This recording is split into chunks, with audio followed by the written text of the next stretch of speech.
भगवान जीवेश्वर की जय। भगवान जीवेश्वर की जय। बोलो अंबा माता भवानी की जय।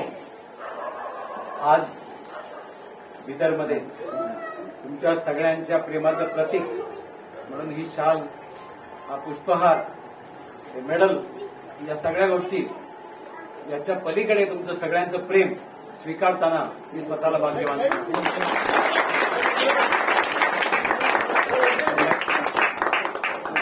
प्रत्येक जण आपल्या आयुष्यात काही ना काहीतरी कष्ट करत असतो।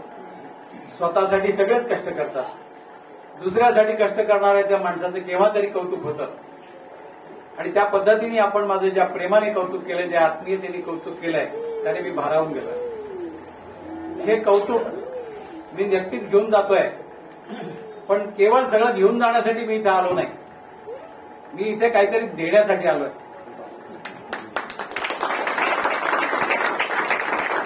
तर परमेश्वरांनी मला जे दिलंय किंवा माझ्या हातात ज्याचा अधिकार दिलाय, अशा गोष्टी मी वाटल्याच पाहिजेत, तरच त्या वाढतील, तरच त्या मोठ्या होतील, तरच त्या सर्वांपर्यंत पोहोचतील।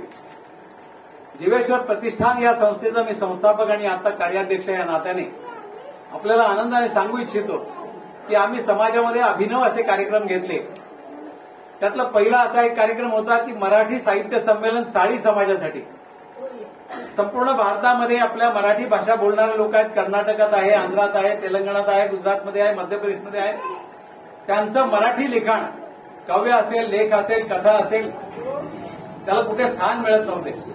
ते व्यासपीठ आम्ही तयार केलंय आणि यावर्षी मी तुम्हाला देऊ शकतो ती अशी आनंदाची गोष्ट आहे की त्यातलं तिसरं साहित्य संमेलन आम्ही सोलापूरला घेतोय यावर्षी डिसेंबर महिन्यात। तुमच्या सगळ्यांसाठी सोलापूर जवळ आहे, सोलापूर आत्मीयतेचं आहे आणि तुमच्यापैकी जे कोणी साहित्यिक असतील, कवी असतील किंवा रसिक असतील, ते सगळे त्या साहित्य संमेलनात येऊ शकता आणि त्याचा लाभ घेऊ शकता। ही एक गोष्ट प्रतिष्ठानतर्फे मी तुम्हाला या ठिकाणी द्यायला आलोय। दुसरी गोष्ट या ठिकाणी देण्यासारखी अशी आहे की जीवेश्वर समाचार या मासिकातून भारतभर आपल्या साळी समाजात काय घटना घडतात त्या लोकांपर्यंत पोहोचवण्याचं काम केलं जातं। या घटना कुठे कुठे घडतायत ते कळण्यासाठी आता नवीन योजना आम्ही केली आहे की कोणाची वर्गणी मागायची नाही, सर्वांना विनामूल्य फ्री पद्धतीने पीडीएफची फाईल किंवा आपण ज्याला काय डिजिटल कॉपी म्हणतो, ती डिजिटल कॉपी घरातल्या प्रत्येक स्मार्टफोनवर येण्याची सोय केलेली आहे। ते पण मी तुम्हाला या ठिकाणी ती डिजिटल फ्री सोय देण्यासाठी इकडे बॅनर लावलेला आहे। आपण त्याच्यावरती स्कॅन करून तो फॉर्म भरू शकता। आपल्या हातामध्ये असलेल्या मोबाईलमध्ये डिजिटलची कॉपी दर महिन्याला 12 तारखेला विनामूल्य येणार, ते पण मी द्यायला आलो। त्याशिवाय तिसरी गोष्ट आमच्या प्रतिष्ठानने अशी ठरवलेली आहे की यापूर्वी आम्ही महाराष्ट्रातल्या गुणवंत विद्यार्थ्यांचं कौतुक करत होतो, गुणवंत व्यक्तींचं कौतुक करत होतो। या वर्षीपासून आम्ही महाराष्ट्राच्या बाहेर जायचं ठरवलेलं आहे। त्यामुळे कर्नाटकामधल्या, बिदरमधल्या जे काही चांगले कलाकार आहेत, आता या ठिकाणी तुम्ही सत्कार केलेला आहे, अशा व्यक्तींना देखील आम्ही या ठिकाणी पुढे जाऊन सत्कार करणार आहोत। आमचं वार्षिक सर्वसाधारण सभा ऑक्टोबर महिन्यात असते, त्यावेळेला आम्हाला ती संधी मिळावी अशी अपेक्षा आहे, ते पण मी द्यायला आलेलो आहे।